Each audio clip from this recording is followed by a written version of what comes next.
నమో నారాయణాయ.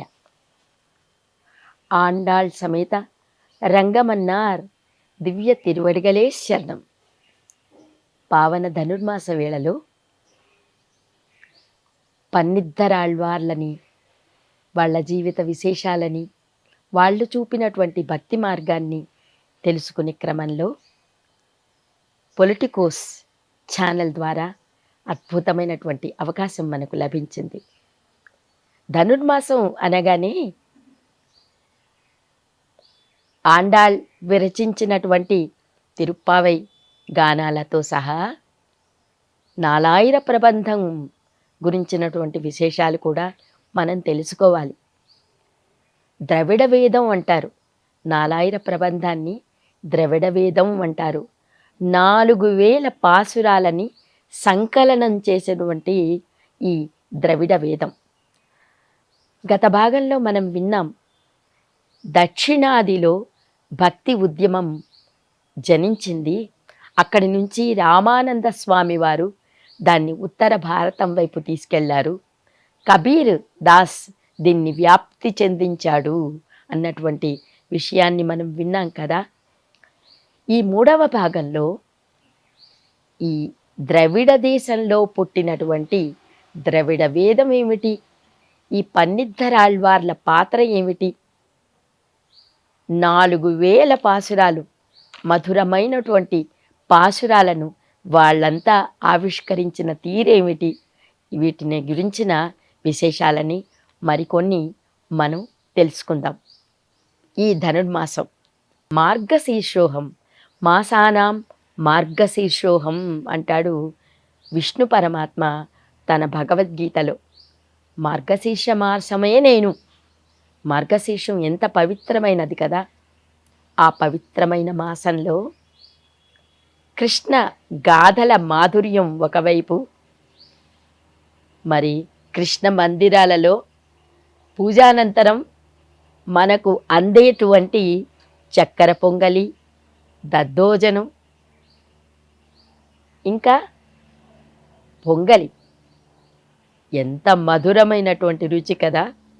స్వామివారి యొక్క మధురమైన గాథలను వినటంతో పాటు స్వామివారి రుచికరమైన అమృతప్రాయమైనటువంటి ఆ ప్రసాదాన్ని మనం తీసుకుని ఆ రుచిని మరిగిన తర్వాత మనం మరి వైపు వెళ్ళలేమన్నమాట. అంత మధురమైనటువంటి ధనుర్మాస వేళ ఇది కదా. ద్రవిడ వేదం అన్నారు ఈ పాసురాలన్నింటిని కూడా. ద్రవిడ వేదం అని ఎందుకన్నారు అంటే, వేదాలు అన్నీ సంస్కృతంలో విరచింపబడ్డాయి కదా. వేదాలను అర్థం చేసుకోవాలి, వేదాలలోని అంతరార్థాన్ని మనం అవగతం చేసుకోవాలి అంటే చాలా క్లిష్టమైనటువంటి సంస్కృతాన్ని మనం చదువుకోవాల్సి ఉంటుంది. కానీ వేదాలలోని అంతరార్థాన్ని, వేద మార్గంలో సూచింపబడినటువంటి అనేకానేక భగవత్ తత్వాలను, వీటన్నింటినీ కూడా ఈ పన్నిద్దరాళ్వార్లు 12 మంది ఆళ్వార్లందరూ కూడా సులభ సుందర రీతిలో, మనకందరికీ అర్థమయ్యేటువంటి రీతిలో చక్కటి తమిళ భాషలో వాళ్ళు మనకు అందించారు. మనం ఏమాత్రం కష్టపడనక్కర్లేదు. ఒక్కొక్క పాసురాన్ని మనం అనుసంధానించుకుంటూ వెళ్తే ఎన్నెన్నో వేద ప్రమాణాలు, ఎన్నెన్నో వేదములలో చెప్పబడిన రహస్యాలు, పరమాత్మ యొక్క మహిమను గురించినటువంటి అనేకానేక రహస్యాలు కూడా మనకు తెలుస్తాయి. కాబట్టి వీటిని ద్రవిడ వేదంతో పోల్చడం జరిగిందనమాట. ఈ ద్రవిడ వేదం పన్నిద్దరాళ్వార్లు వీళ్ళందరూ ఆవిష్కరించారు అని చెప్పాం కదా. ఈ పన్నిద్దరాళ్వార్లు ఆవిష్కరించినటువంటి ద్రవిడ వేదం గంగ, జీవనది లాంటి గంగ. ఆ గంగ ఎన్ని సంవత్సరాలైనా సరే అలాగ పయనిస్తూనే ఉంది కదా. ఈ నేటి ఆధునిక కాలంలో మనకంతా కూడా జీవనది దాని యొక్క ప్రాముఖ్యతని, దాని యొక్క ప్రాశస్త్యాన్ని, దాని యొక్క పవిత్రతని కాపాడాలి అన్నటువంటి ఒక యోచన మనకు కొరవైపోతుంది. గంగని కూడా మనం కలుషితం చేసేస్తూ ఉన్నాం. గంగ అంటే ఈనాటి గంగాన దివ్య గంగ. ఆ దివ్య లోకంలో మాత్రమే ప్రవహించేటువంటి గంగని భగీరథుడు ఎంత కఠినమైన తపస్సు చేసి మన భూలోకంలోకి తీసుకొని వచ్చాడు కదా. సగరపుత్రుల కథ ముడిపడి ఉంది. గంగ ఆకాశం నుంచి కిందికి రావాలంటే ఎన్ని రకాల కఠినమైన తపస్సు చేసిన తర్వాత భగీరథుడు ఈ గంగని తీసుకురాగలిగాడు. గంగ అటు ఆకాశంలోను, ఇటు భూమిపైనను, కింద పాతాళంలోనూ ప్రవహిస్తుంది. త్రిపథ అంటారు గంగని. 3 లోకాలలోనూ ప్రవహించేటువంటి గంగ అతి పవిత్రమైనటువంటి గంగ. పవిత్రతను కాపాడేటువంటి గురుతరమైన బాధ్యత మనకుంది. ఆ బాధ్యతను మనం విస్మరించకూడదు.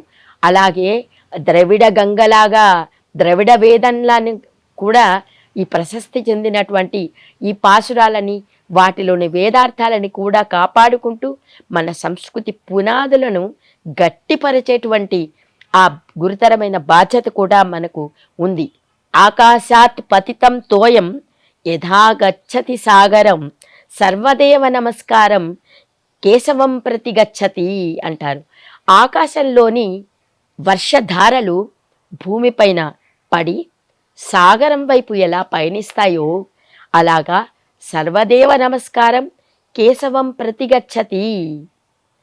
ఇక్కడ మనం గమనించవలసినది ఏమిటి అంటే, ఆకాశం నుంచి జాలువారినటువంటి వర్షధారలు భూమిపైన పడి సాగరం వైపు వెళ్తాయి. ఈ ద్రవిడ గంగ